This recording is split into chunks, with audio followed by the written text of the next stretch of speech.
school district, and in this school in particular, it's an honor to be here. We are joined by some very important folks this afternoon. Dr. Gene Kraft, who's the president of the New Jersey chapter of the American Academy of Pediatrics. From the Dumont Public Schools up in Bergen County, New Jersey State School Nurses Association President Donna Quince is in the house. Morris Union Junction Commission Superintendent and President of the New Jersey Association of School Administrators, Dr. Janet Fike. Great to have you, Janet. And to my right, our dear friend, New Jersey Education Association President, Marie Wilson.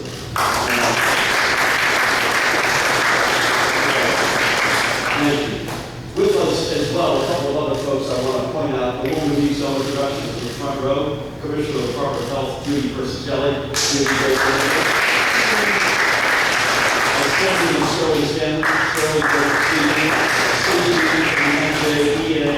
And certainly a guy who knows a thing or two about running government and about medicine, your mayor, Dr. Brad Jones.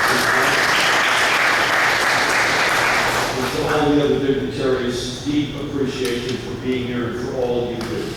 Together, all of us, we are announcing that due to the recent and rampant spread of the Delta variant, the fact that no child under the age of 12 is yet eligible to be vaccinated, and the reality that too many older students and their parents remain unvaccinated, that all students, educators, staff, and visitors will be required to wear masks inside the school building, regardless of vaccination status, for the start of the 2021-2022 academic year. This is not an announcement that gives any of us, or me personally, any pleasure. But as the school year approaches, and with the numbers rapidly increasing, it is the one that we need to make right now. Speaking of numbers, just to give you a little bit of a flavor of just today's numbers. 1,249 more positive tests, with the heaviest of hearts, 7 more confirmed losses of life. There are 619 folks in our hospitals, 105 of them were in the ICU, and 48 of them are on ventilators. 76 persons went into our hospitals yesterday with COVID. The good news is 78 live patients left. The positivity rate is still too high. It's a little bit better, but it's 1.32%. And the rate of transmission due to last I saw was 1.37, which has come down a little bit. That's good news, but it's still higher than we need it to be. So I want to be also clear that our schools will open for full-time, in-person instruction as previously announced. We remain steadfast in the recognition that our children learn better in a classroom setting tailored for their educations.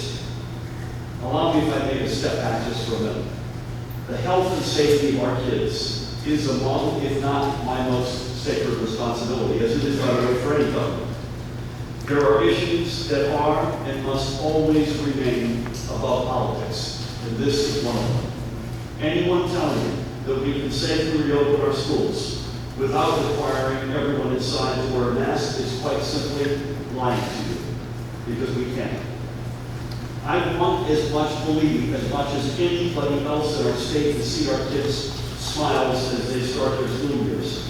But I do not want to see at the same time any of them getting sick needlessly, or schools have to shut down again and go remote because of an outbreak, and especially of a dangerous variant that is putting kids in its crosshairs. Absent this requirement, that's exactly where we'll end up. And that's not speculation. If you look to what's already happening elsewhere across the country in schools that have already opened, and they're mostly in the southern part of the country, without a mask requirement, it's not a matter of if we would have a school closing outbreak, but when. For this moment, getting our kids safely back in the classroom requires them and their educators and staff to begin the upcoming school year wearing their masks. Our educational communities lost a lot over the past school year. Remote learning imposed intense challenges on educators trying to reach students without any real way of knowing if they were. It prevented countless students from having the direct connection with their educators that leads to greater success. It placed an undue burden on countless working parents. Remote learning is no replacement for the bond between educator and student. or for the support and socialization that our children receive from being among their peers. We are committed to rebuilding these bonds in the safest way we can. Today, that means following the guidance of the CDC and recommendations from the American Academy of Pediatrics. It means taking to heart the many conversations we've had with medical experts here at home, with school district leaders, with educators, and with key stakeholders, including parents. It means ensuring a layered approach to safety that brings together a host of strategies, including masking to keep schools safe. And I want to make it clear that as soon as conditions allow, please God, sooner than later, we will lift this requirement again. This is not permanent. And our requirement will have the same common sense carve-outs that were in place for the last school year, including for students with documented medical conditions or disabilities which make wearing a mask either difficult or dangerous, rigorous activities in gym classes, excessive heat, playing a musical instrument, or eating in a classroom or cafeteria. Judy would want me to remind us that we know firsthand how impactful masks are in slowing the spread of this virus and in protecting individuals and in crushing the curves. We are educated by last school year when the total number of positive cases linked to in-school building activity was 1,263 out of the more than 1 billion students and educators and staff who over the course of the year re-entered their schools and classrooms with a requirement to wear a mask. And to help us keep our schools safe, we have nearly $270 million in federal funds set aside for testing that we are ready to work with districts to deploy. And yes, we will be able to get to the point where we can lift this requirement more quickly through continued vaccinations of older students and adults, and getting younger students vaccinated once the CDC and FDA make them eligible to receive the vaccines in our toolbox. Here's what the most recent weekly data told us. More than 80% of the people who contracted this virus were unvaccinated. More than 95% of the people who entered our hospitals were unvaccinated. And 100% of the people who lost their lives were unvaccinated. These are the facts. And anyone willfully ignoring them is putting not just their life in danger, but the lives of their loved ones and indeed of many others in their community. We've proven, and Judy's been at the forefront of this every step of the way, that we can mobilize to vaccinate. We did it with our long-term care facilities. We did it with our mega sites. We did it working directly with communities, within communities, and with doctors and pharmacists. That's how we became one of the nation's top states in terms of vaccination and the #1 big state in America in terms of vaccinations. So once the approval of these vaccinations for all school-age children come, we are ready. Judy, I would add to that, if the decision is made at the federal level that we all need boosters, we're ready for that as well. But again, for the moment, this is where the virus demands us to be. Vigilant against further spread, yet optimistic that this is just a bump in our journey. I'll close with this comment, if I may. Our kids are strong, they are smart, and they are resilient. They've proven that time and time again. And I know they're going to lead the way, maybe even teach a valuable lesson to many of us grown-ups in showing how much they care for their friends, their educators, their families, and their communities. That said, please help me welcome the president of the New Jersey chapter of the American Academy of Pediatrics, Dr. Gene Kraft. Gene?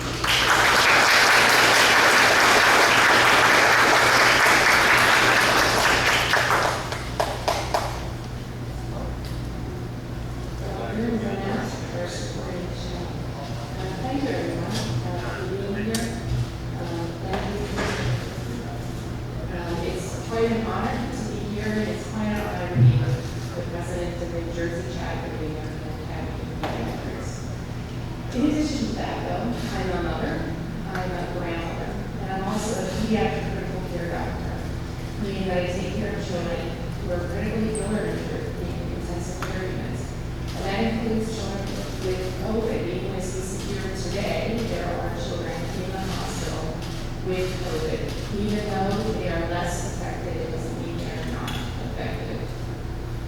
The New Jersey chapter of the American Academy of Pediatrics supports an evidence-based approach to protecting children and communities from the hazards of COVID-19 infection as children re-enter school.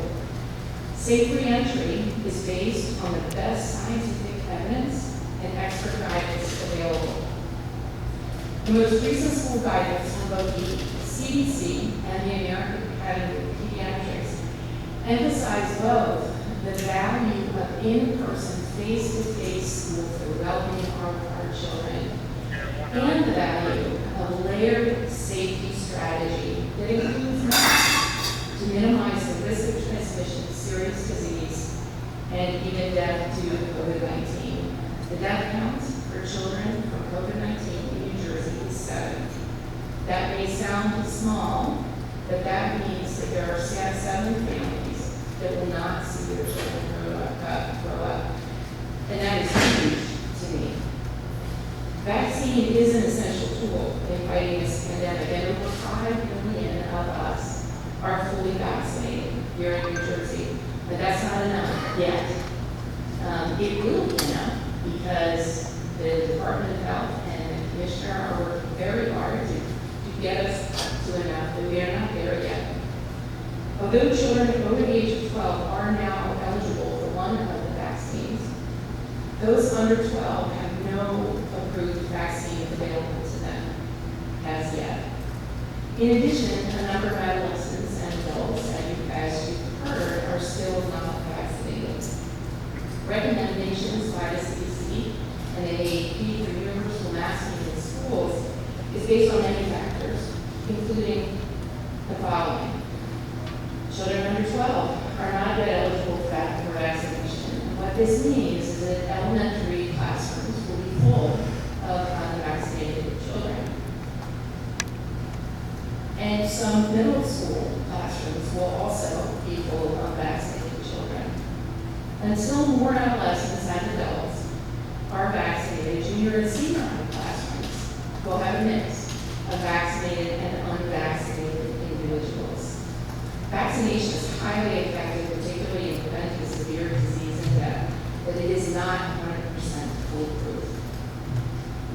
Infections are rising. The Delta variant of the virus, now the dominant variant spreading, can be transmitted even by vaccinated individuals. This Delta variant, with the stories that I'm hearing from my colleagues in Florida, in Alabama, in Georgia, in Texas, hold any water at all, which I believe they do. This is probably more severe disease in children, and their pediatric ICUs are filling up with children with COVID. That scares me as an ICU doctor. I would love nothing more than to be put out of business by everyone getting the COVID vaccine. That would please me to no end. Here in New Jersey, we have seen a concerning rise in the spread of the virus. A hopeful spring has become a worrisome summer. The conditions have changed. The risk is higher, especially for children. We need to move forward with an abundance of caution, and I thank the governor and his whole team for making what is no doubt a difficult but absolutely necessary decision regarding masking of children in schools to keep administrators and teachers and visitors, everyone in the school, to keep us all safe. We have come so far, but we need to continue to rely on scientific evidence and expert advice to keep children, teachers, school staff, communities as safe as possible. Please get the vaccine if you are eligible. Please mask up, wash your hands, keep a respectful and safe distance outside your own household members, and stay home if you are sick. Thank you for your time.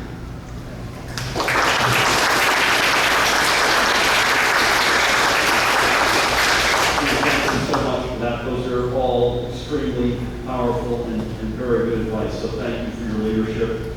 Please now help me welcome the President of the New Jersey Association of Schools, President Janet Flack. Janet?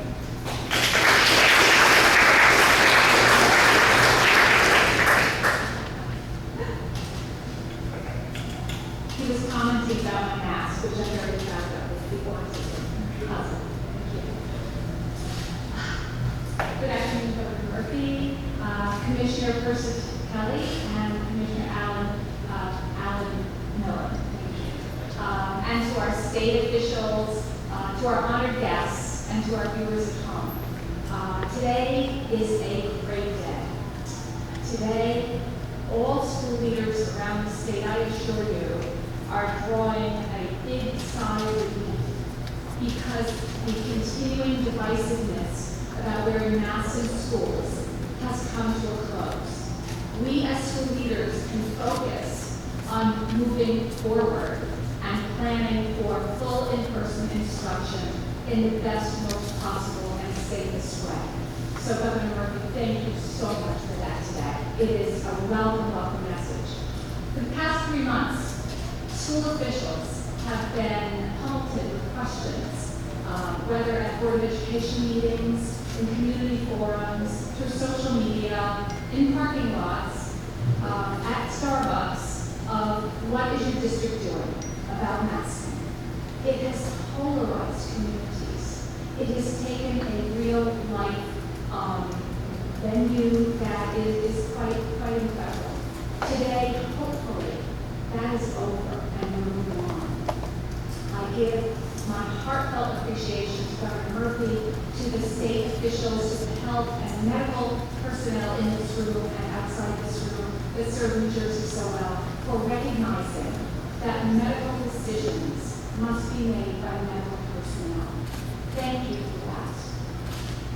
COVID-19 knows no geographic boundaries. It is irrespective of if one child is masked, the rest are not. Everyone in a school district can become infected, unmasked. It doesn't matter if students are in District A and visit District B. That infection can spread. It doesn't matter if students in Class A in a school are masked and students in Class B are not. That transmission can occur. Today ensures that that won't all happen easily. So thank you for that. COVID-19 is also not respectful of timelines, decisions, or desires. We were in a very different place in June than we are now. And in September, we'll be in a different place. We don't know what it will be, but it will be different. We know that. This year, our school leaders have been masters at developing plans to thwart COVID, assessing those plans, implementing those plans, revising those plans, and retesting those plans. Because that's what they had to do. Because COVID wasn't predictable. That, I thank Governor Murphy today for his ability to reassess, revise, reevaluate, and reimagine where we need to be in September. That's a very brave position, and we are all so grateful. As my masking case, special ed is never dear to my heart. I am pleased and proud to serve as the superintendent of Washington Georgia Commission, where our population is exclusively children with significant disabilities. This year, I am so proud that with our incredible students and our amazing staff, we started school September 1. We went the whole school year, but we did it thoughtfully and with masks, with our hand washing, with our health and hygiene routines, and social distancing. We did it together as a team. We had a good day. Other parents of students with disabilities report other things. A dear friend of mine, just this week, said to me, what am I going to do with my child in school next year? The parents in our community do not want masks. My child has to wear a mask because of his disability and his concomitant medical condition. She said, but he won't wear a mask if other students are not wearing masks. So what should I do? And what I say to my dear friend today is Governor, who did my parents, so thank you for that. As I conclude, I want to thank everyone in this room who's committed to doing the correct and safe and healthy thing for all of our students, to the medical professionals who worked so tirelessly this year, and to the governor and to all the state officials who've never wavered in their zeal and compassion of the health and safety of our students first, by ensuring that we start in the safest possible way. So with our mask, we can start strong and we can stay safe. And for that, I thank each and every one of you who had a decision-making piece of this action today. So thank you, and we're going to have a great school year. Just to watch.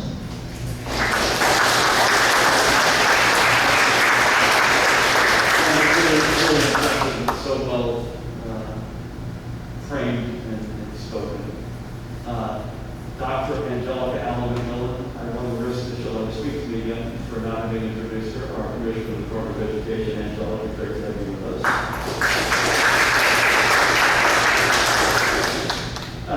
We know a lot of presidents today. There were four, one governor, one superintendent, and not 1, 2, 3, but 4 presidents. So please help me welcome our next president, another important president, the president of the New Jersey State Nurses Association, President Donald Lewis. Donald?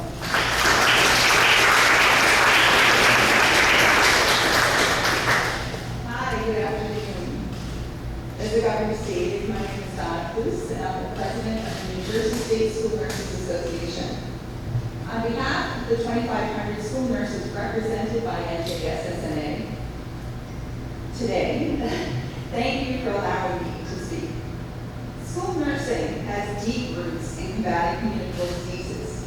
In fact, that's how the first school nurses came to be, and they worked in New York City's public schools starting in 1902. A school nurse was hired to reduce absenteeism by addressing healthcare needs related to these diseases.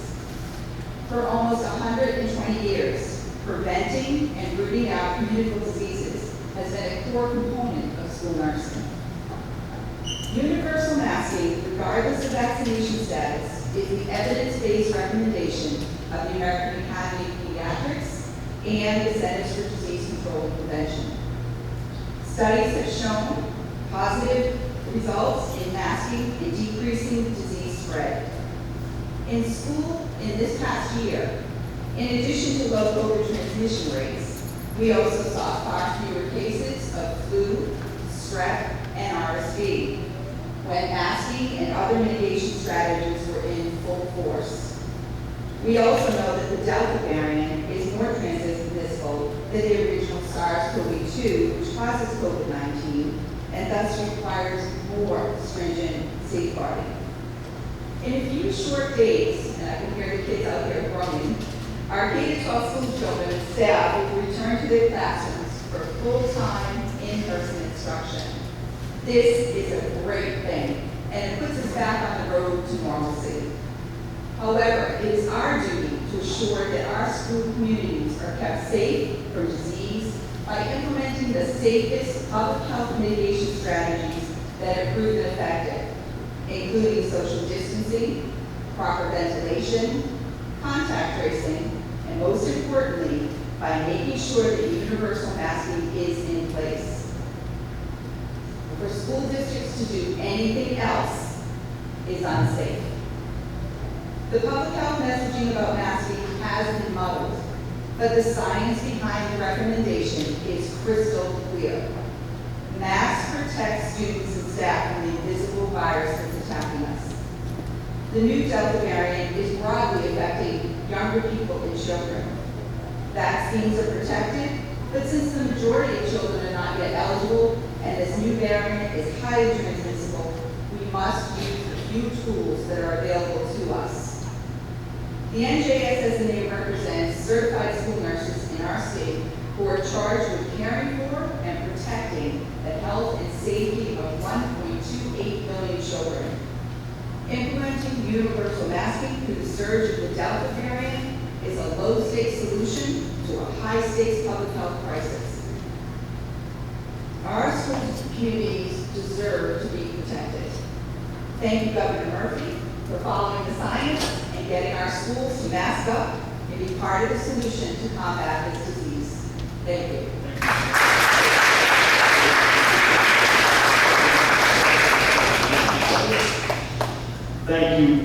really, again, really well framed and well said. Last but certainly not least, representing the New Jersey Education Association, the NJEA, a dear friend, a great leader, its president, Marie Blister.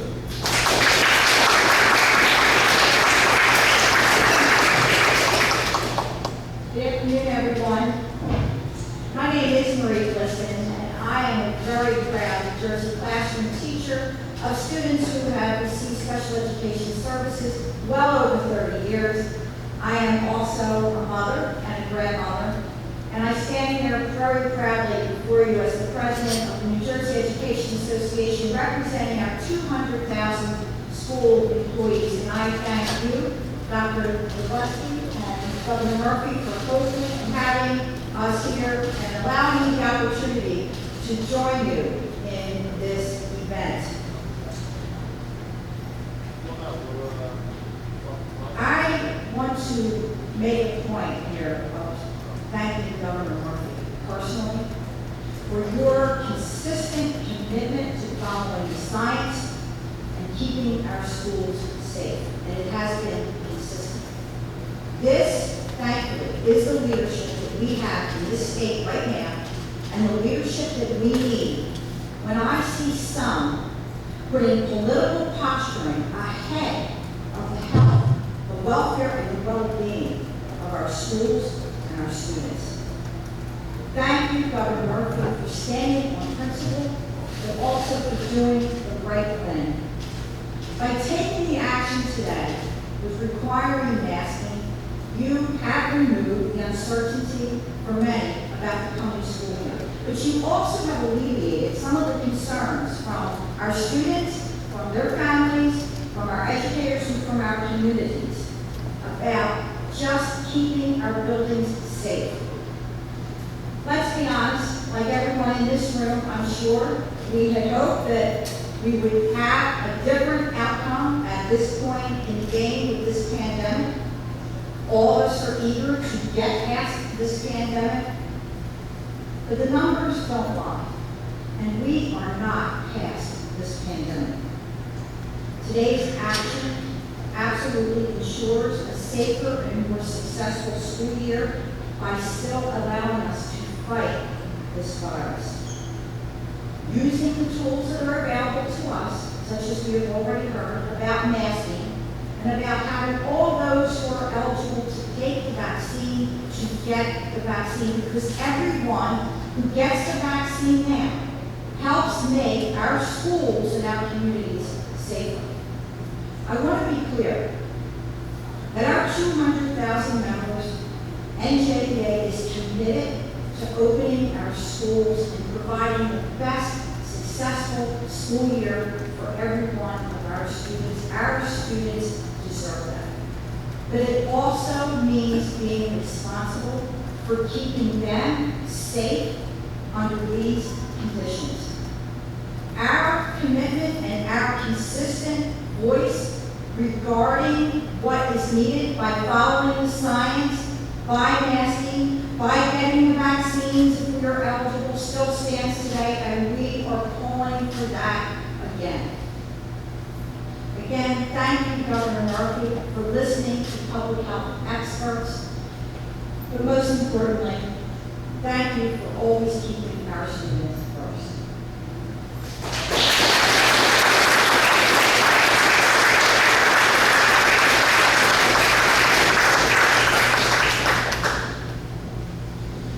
Marie, thank you so much. And to all of our speakers, Dr. Gillespie for hosting us. Brad, thank you.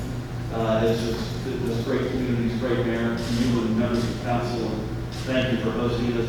Dr. Jean Kraft, Janet Pike, Donna Cluse, Marie Bliston, our great commissioners, educators, staff, leaders. I'll leave you with a couple of very brief thoughts. Again, this step is not a step we take with any amount of pleasure, but we have to take it.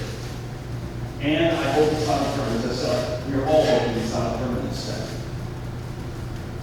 Secondly, this virus, Judy knows this better than anybody, it's humbled all of us. Every time when you think you've got a trend in sight, it goes the other way, including some cases positively. And let's hope we get some of that as well with this Delta variant. We saw that in the UK. You see India is now bouncing, which is a little less good than it was last week. Thirdly, masks got political. I don't know why, when, I think I probably can speculate as to why. But it need not be the way it's the case, folks. This is a simple step that each of us can take, kids and adults, that meaningfully pushes back against the transmission of this virus, and especially against this variant. I would just beg folks, including the folks outside who don't appear to be too happy about this, I would beg them to A, know that we're making this decision based on the facts. There's no speculation here. And B, let's leave the politics at the door. This is not about politics. This is above politics. This is doing the right thing. I would beg folks to see that, even if they're not happy about it. And lastly, to repeat a plea that I think all of us have made, please get vaccinated. They're safe, they're effective, they're free. And for all of the folks out there, every day there are fewer of them who have illegitimate reasons why they're not vaccinated. There continue to be folks out there who have legitimate reasons, and we're doing everything we can. Judy's overseeing a massive community core, literally door-to-door campaign in dozens of communities around the state. There are too many folks in our black and brown communities especially, for a variety of reasons, assorted American histories that relates to vaccines in the African American community, folks who may not speak English, folks who think their immigration status will be outed, folks who think this costs a lot of money, it's free, and your immigration status is irrelevant, folks that maybe are working 2 or 3 jobs. We have nothing but sympathy for them. Our hand is outreached. Our hand is probably knocking on their door. In fact, we want to help them get vaccinated because we know that the will is there. And for the folks who believe the myths and believe the lies, I pray for them every night that they come to their senses and they realize that these decisions, including whether to get vaccinated or get masked at school, are based on the facts. They're based on the science. They're based on the data.